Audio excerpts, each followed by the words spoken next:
दशरथ ने राम से यह तक कहा कि तेरी ये छोटी मां मुझसे गलत काम करा रही है बेटे, और तू इस समय सेनापति है, सारी सेनाओं का कंट्रोल तेरे हाथ में है, तू मुझे गिरफ्तार कर ले और मुझे जेल में डाल दे तो मेरा वचन भंग भी नहीं हुआ और तेरा राज्याभिषेक भी हो गया। मैं जेल में रह लूंगा लेकिन मैं तुझे निष्कासन नहीं दे सकता। लक्ष्मण कहते हैं राम से कि ये तीर, ये धनुष कंधे पे लटकाए घूमते हो, सुबाहु खरदूषण को मार के आए हो, बड़े वीर बनते हो, घर में अत्याचार हो रहा है, अनाचार हो रहा है, चुप बैठे हुए हो। कह रहे वलकल्ला वनवास जाऊंगा, मैंने कैसे भाई की पूजा की, कैसे नायक हो।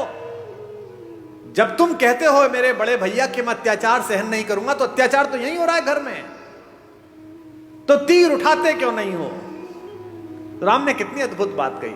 राम कहते किस पर तीर उठाऊं, इस मां पर बचपन में जिसका सपना देख के इसके पास आकर सोया हूं, इस पिता पर जिसने सुबह अपने बाल बनाते समय एक सफेद बाल देखा और उस बाल को देखकर गुरु वशिष्ठ के घर गए और कहा कि अब बस मेरा राज्य समाप्त हुआ, राम को दे दीजिए। या इस भरत पर पाप भी जिसकी सोच की सीमा के बाहर खड़ा होकर प्रणाम करता है कि यहां नहीं जा सकता। किस पर तीर चलाने के लिए बोलता है, बता। राम कहते हैं कि बता मुझे, मैं किसको मारकर पातक लूं, इन तीनों में से किसे मार दूं। और आज समस्या क्या है, मुझे माफ करेंगी हमारी भाभियां, रात को टीवी पे क्या देख रहे हो, एक घर में 3 बहुएं हैं, पूरी रात षड्यंत्र चल रहा है। छोटी वाली ने बड़ी वाली का ऐसा करा, बड़ी वाली ने इसका ऐसा। ये अचानक नहीं हो रहा है, ये क्या सोच रहे हो, आपकी कहानी चल रही है। कहानी तो रामायण की चली थी तो कर्फ्यू लग जाते थे। तुम्हारे हीरे मोती जा चुके, तुम्हारी विद्या जा चुकी, तुम्हारी सारी तकनीक जा चुकी, तुम्हारे लड़के जा चुके, सब जा चुके। तुम्हारे पास एक चीज बची है जिसे छीनने के लिए पागल है पश्चिम, और वो चीज है तुम्हारा परिवार, तुम्हारे संस्कार। अब इस पर डाका डालने की कोशिश है। कोई सीरीज देख लो, उसके 40 मिनट में एक बलात्कार होगा, एक हत्या होगी, एक संस्कृति और कला के ऊपर, भारतीय दर्शन के ऊपर गंदी गंदी गालियां होंगी। ये क्या है, ये धीमे धीमे आपके घरों तक जहर पहुंचाया जा रहा है। क्या दिखाया जा रहा है आपके सीरियल में, एक लड़का है घर में, वो लड़का चरित्रहीन भी है, वो जिससे उसका विवाह हुआ उसके बाद भी किसी से प्रेम में है, वो जिससे प्रेम हुआ उसके बाद तीसरे से भी किसी से प्रेम में है, उस परिवार की दोनों महिलाएं उससे विवाह कर चुकी हैं। आप में से किसी ने ऐसा घर कहीं देखा है? ये भारत के घर नहीं है, एक परिवार में भी ये संस्कार नहीं, लेकिन ये डालने की कोशिश की जा रही है कि ये सही है। राम को त्रैलोक्य में सौंदर्य के पहले 5-10 नाम में आने वाली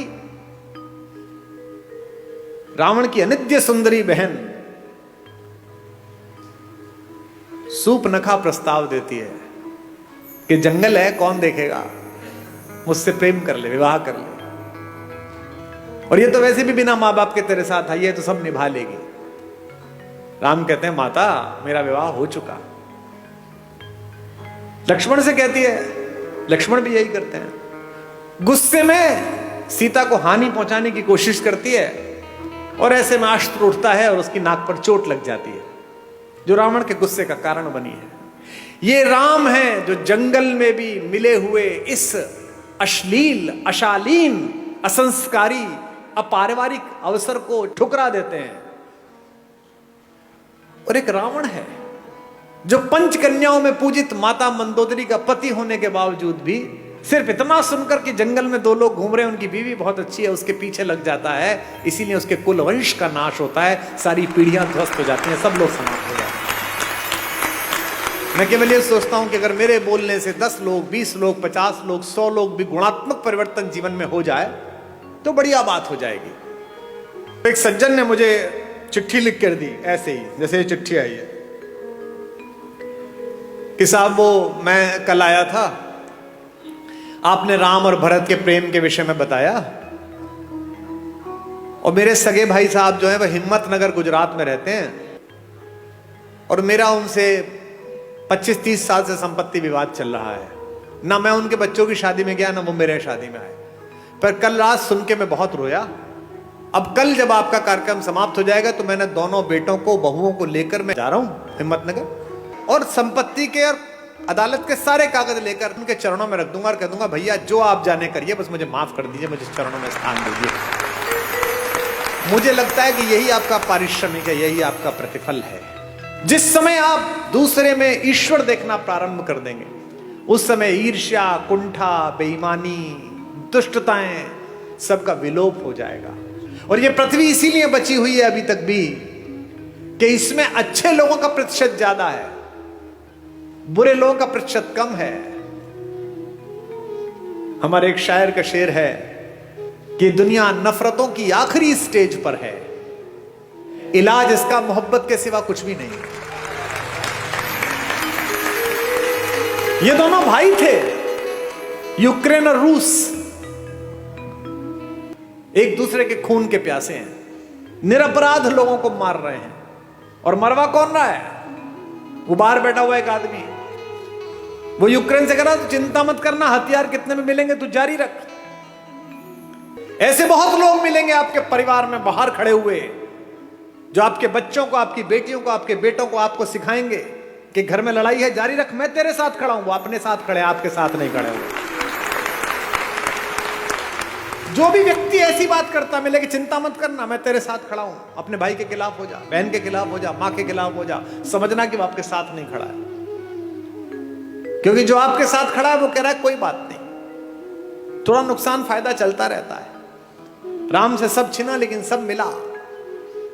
इसीलिए मैं बार बार अपने सत्र में एक बात कहता हूं, महत्वाकांक्षा खूब रखिए, लालच शून्य रखिए। ये जो आपके पास है, इसे जब तक पर्याप्त मानते रहोगे तब तक खुश रहोगे। जिस दिन दूसरे के पास जो है उसको प्राप्त करने की कोशिश करोगे, उस दिन कष्ट में आ जाओगे। टेलीविजन पर क्या विज्ञापन आ रहा है? ये दो भाई बहन बैठे हैं, ये एक मामा जी बैठे हैं, एक माता बैठी है। इनमें प्रेम की क्या कमी है भैया? 2 शताब्दी से ज्यादा का प्रेम है दोनों का एक दूसरे से, भैया बहन का। हमको क्या सिखाया जा रहा है? रक्षाबंधन से 5 दिन पहले एक डायमंड की कंपनी आती है, वो कहती है इस रक्षाबंधन बहन को ये हीरा दे दो। हमको क्या सिखाया जा रहा है करवा चौथ पर? ये डायमंड दे दो। यहां तक कि घर में हम कौन सा कुकर खरीदे, इस पर भी प्रेम। जो बीवी से करे प्यार, वो इस फला कुकर से कैसे करे इनकार?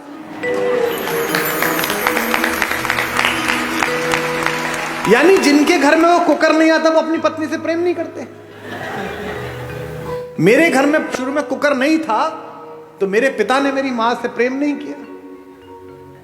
कैसी मूर्खतापूर्ण बात है। साधनों से अगर प्रेम होता, अगर साधन प्रेम का प्रतीक होते, तो राम पिछड़ जाते, रावण जीत जाता। मुझसे लोग कहते हैं आगरे में एक सफेद रंग की बिल्डिंग दिखाकर कि ये प्रेम का प्रतीक है। इसे प्रेम का प्रतीक बताते हो? ये प्रेम का प्रतीक है? अरे प्रेम का सबसे बड़ा प्रतीक तो समुद्र के नीचे इकट्ठे हुए वो पत्थर है जिन पर मेरा राम चल कर गया।